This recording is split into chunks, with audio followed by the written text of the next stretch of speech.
Modules 8 and 9 run-on sentences. Let's define a few terms. First, an independent clause. An independent clause is a word group that has a subject and a main verb. It can stand alone as a sentence. So, for example, the children ran into the forest. The main verb here is ran, and the subject, who ran, the children. The children ran into the forest is considered an independent clause. A clause, by the way, is any word group that has a subject and verb.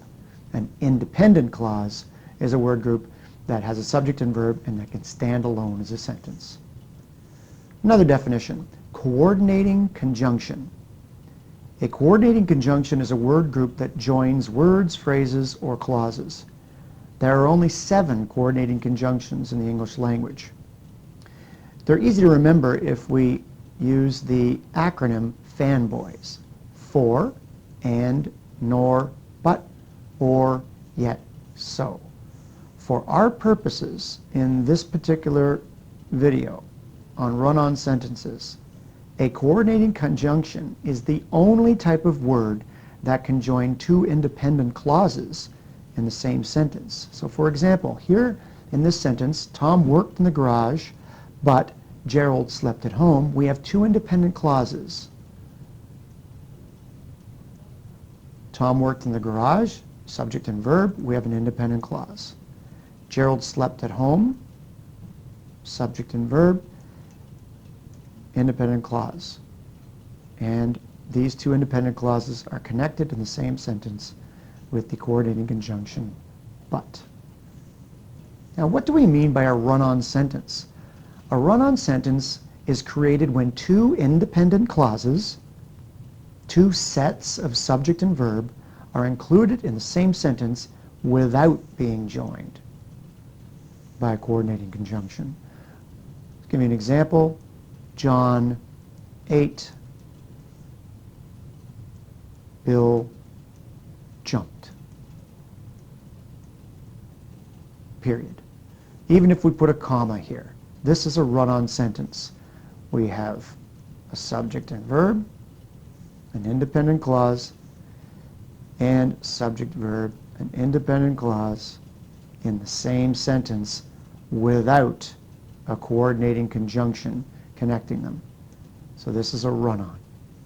Let's look at some examples.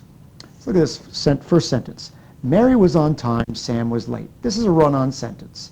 Mary was, there's our subject and verb, that's 1 independent clause before the comma. And Sam was late. Again, subject and verb, another independent clause. 2 independent clauses not connected by a coordinating conjunction. So this is considered a run-on sentence. There are 3 basic ways to correct this run-on sentence.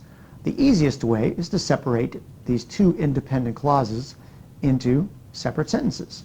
Mary was on time, there's 1 independent clause, period. Sam was late, another independent clause.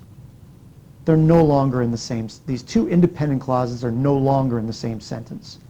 Another way is to combine the 2 independent clauses in the same sentence using a fanboy, a coordinating conjunction. Mary was on time, independent clause. Sam was late, independent clause, connected by a coordinating conjunction in the same sentence. And the last way, although Mary was on time, Sam was late, this is correct. What we've done here is the first part of this sentence, which used to be an independent clause, we've added the subordinate conjunction, although. So this independent clause, Mary was on time, has been turned into a subordinate conjunction. And we've added it to a sentence with an independent clause, Sam was late.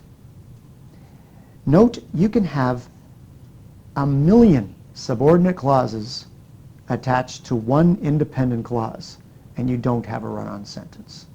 Okay? The whole idea behind a run-on sentence is you cannot have, going back to the first example, you can't have 2 independent clauses in the same sentence. If you do, you have to have a coordinating conjunction connecting them. Another example. Sue didn't study, she failed the test. Run-on sentence, we have an independent clause. Sue and didn't study, subject verb. She failed, subject verb. Two independent clauses not connected by a coordinating conjunction. Run-on sentence. Let's correct it by adding a coordinating conjunction. Sue didn't study, so she failed the test. Correct. Again, we have an independent clause and an independent clause. She didn't study and she failed the test, connected in the same sentence with a fanboy, a coordinating conjunction. Another way is to make one of the independent clauses, make it a subordinate clause. Okay? Because she didn't study is a subordinate clause. It begins with a subordinate conjunction, followed by a subject and verb. Sue didn't study. And she failed the test is our independent clause. Again, you can have as many subordinate clauses in a sentence as you want. Okay? But you can only have one independent clause in a sentence unless you connect them with a fanboy. If you want more than one independent clause in a sentence, you have to connect them with a fanboy, a coordinating conjunction. In the last example, she failed the test because she didn't study. Again, Sue failed is our subject and verb. She failed the test is an independent clause, and because she didn't study is a subordinate clause. You can have as many subordinate clauses in the sentence as we want, but only one independent clause. If you have more than one independent clause, you have to connect them with a fanboy.